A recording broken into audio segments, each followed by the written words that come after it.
Redding, who's an artist, and he and I got together and kind of collaborated. He came up with the hairdo, which was based on his favorite singer, which was Ronnie Spector of the Ronettes. So if you look at pictures, I always say to him, her hair could not have been this high. And if you look it up and you Google it, her freaking hair was twice as high. It's ridiculous.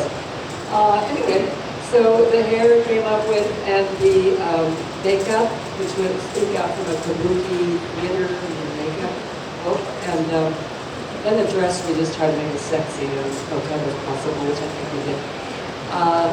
And then I went on TV and I thought, this is never going to last. This is ridiculous. And here I am, 39 years later. So I was getting paid like $300 a week before tax.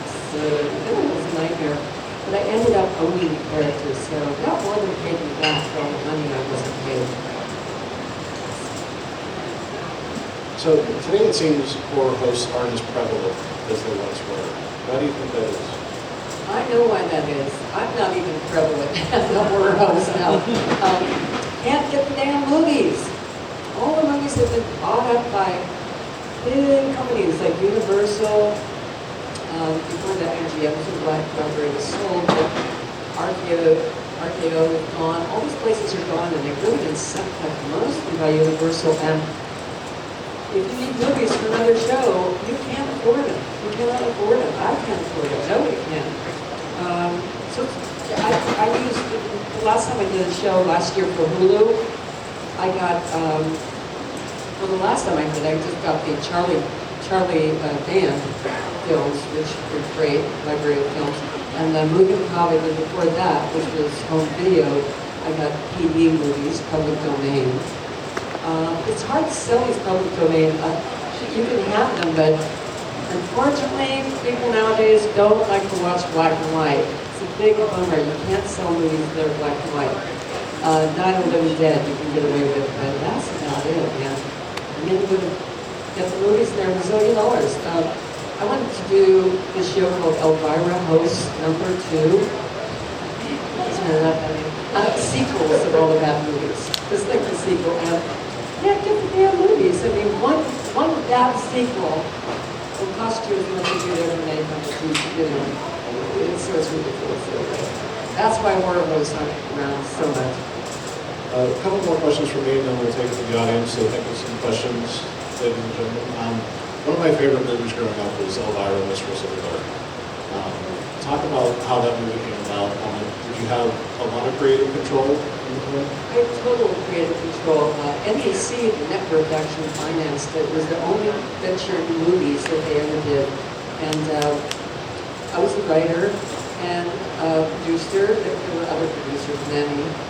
I was a writer with John Paragon, who plays Johnny the Genie on Pee-wee's everything, Pee-wee's Playhouse. And he and I and one other writer, Sam Egan, wrote the film, and it was the most fun I ever had without laying down. And we got together for a couple months. I mean, to produce that movie took 2 or 3 years to sell it, produce it, get it together. So I was so happy that it actually got made and it came out, and it was really sad story. I can't get over the story. Was that, you know, it was like my baby. I mean, I got all these years of just working on it, and I thought it came out so great. The company that was distributing it, Blue World Pictures, was going to put the movie in 3,200 theaters, which is a normal release. And the day before the film was released, New World went bankrupt. And they put it in 300 theaters, which, if you were Star Wars, the next Star Wars, you would not be a blockbuster if you were in 300 theaters. There's no way in hell. So anyway, that was the story of that. I'm sort of glad it finally became a cult classic, you know, because otherwise it made no money, and everybody looked at it as, oh, the movie was a big failure.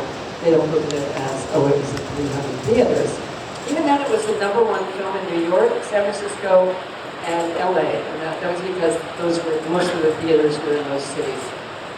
It was about Gorillas in the Mist, which I'm sure you guys don't remember because you weren't born then. One last question for me. What are your thoughts on the current state of horror? The current state of horror. No, I just love the old classics. I'm just like old school, and I love that stuff. Once in a while, there, a good movie comes along.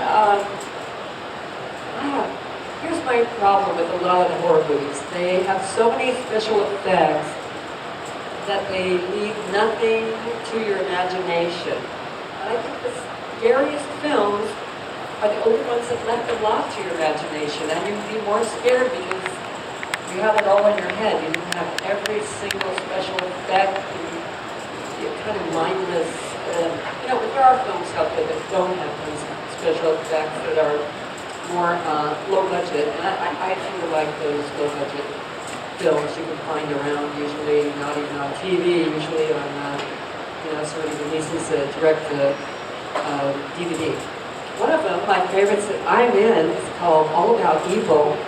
And if you guys ever check that out, if you ever see that, it's a super fun, cool kind of comedy horror movie. It's pretty grisly, but it also has some very funny moments. And I play like a totally straight character, the mom of the lead guy. So if you ever see that movie, check it out.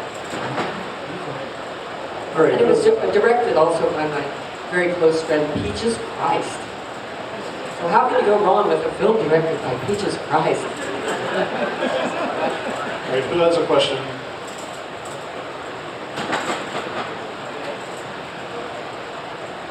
Hello. I've played 2 Elvira pinball tables, and they're really great. Do you have any input on the design of those pinball tables?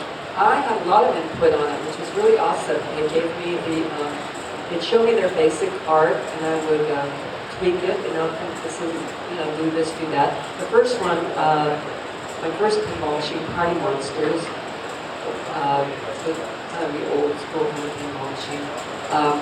I put names of all kinds of people all over it. If you check out the back glass, I have like my old boyfriend, my other old boyfriend, my husband, my mom, my dad, all these people's names in there on gravestones, not dogs, but anyway, and then the new one, also I had a lot of input. I put my cat on there,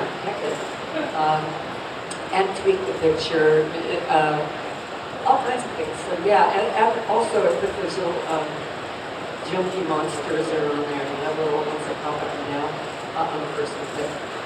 Anyway, I love pinball. I happen to be a pinball freak all my life. I would go to bars and play pinball. So for me, getting a pinball that was named after my character was like winning the Academy Award. I'm Frank. I'm an Elvira-aholic. I can tell. Okay. Talking about something more obscure, I think, from the Elvira world, I was recently introduced to a bootleg of the pilot to your television series that never happened.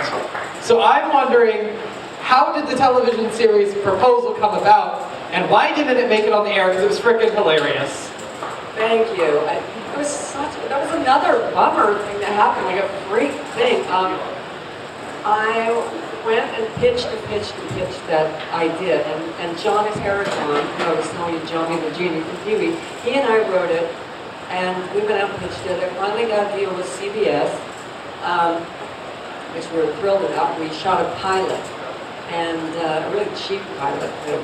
And they loved it. I was the darling of the Fox, 20th Century Fox, which is where we shot it. I loved it. And so the president of CBS got sick the day that they were choosing all the films. And this guy, who's head of sports from New York, came into town to pick the season's lineup. And when he saw my pilot, he said, "We can't have those boobs on TV." And that was the end of that. And then just a short few months later, they made Sabrina, the Teenage Witch, which was almost exactly like my pilot, except younger. Anyway, so another big bummer. I'm just like this sour grapes over here, right? We have time for another question.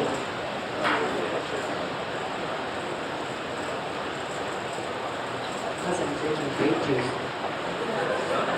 Hi. Hi there.